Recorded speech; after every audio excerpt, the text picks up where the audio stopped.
ఈ నెల 21న చెలో పంచదారలకు వైసీపీ పిలుపునిచ్చిందని మాజీ మంత్రి గుడివాడ అమర్నాథ్ చెప్పారు. పంచదారల కుండలను నో మైనింగ్ జోన్గా ప్రకటించాలని డిమాండ్ చేశారు. అక్రమ మైనింగ్తో పురాతన ఆలయానికి ముప్పు ఉందని ఎంపీ సీఎం రమేష్ అనుచరులు దోచుకుంటున్నారని ఆరోపించారు.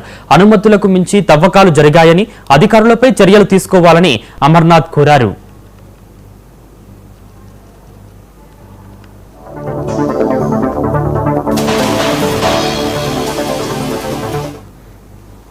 జిల్లాలో ఉన్నటువంటి ప్రజలకి కొత్తగా చెప్పాల్సినటువంటి పని లేదు.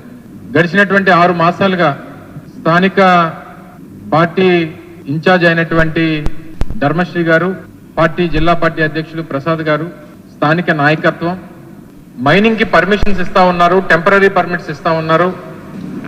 అక్కడ పర్యావరణంతో పాటు అత్యంత పవిత్రమైనటువంటి పంచదారలో ఉన్నటువంటి ధర్మలింగేశ్వర స్వామి వారి ఆలయానికి, ఆ పురాతన ఆలయానికి నష్టం వాటిల్లుతుంది అనేటువంటి విషయాన్ని అనేక నెలలుగా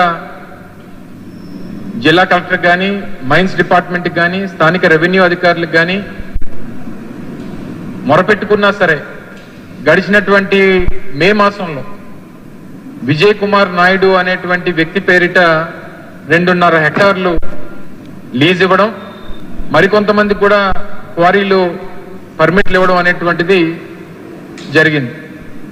గడిచినటువంటి 2 మాసాల్లో వేలాది లారీలు ఇచ్చినటువంటి పర్మిషన్స్ ఏవైతే హద్దులు ఉన్నాయో హద్దులు దాటి మైనింగ్ చేసి వందలాది కోట్ల రూపాయలు సంపాదించేటువంటి ఈ అవినీతి కార్యక్రమానికి స్థానికంగా ఉన్నటువంటి అనకాపల్లి పార్లమెంట్ సభ్యుడు, వారి బినామీలు, స్థానిక ప్రజాప్రతినిధులు,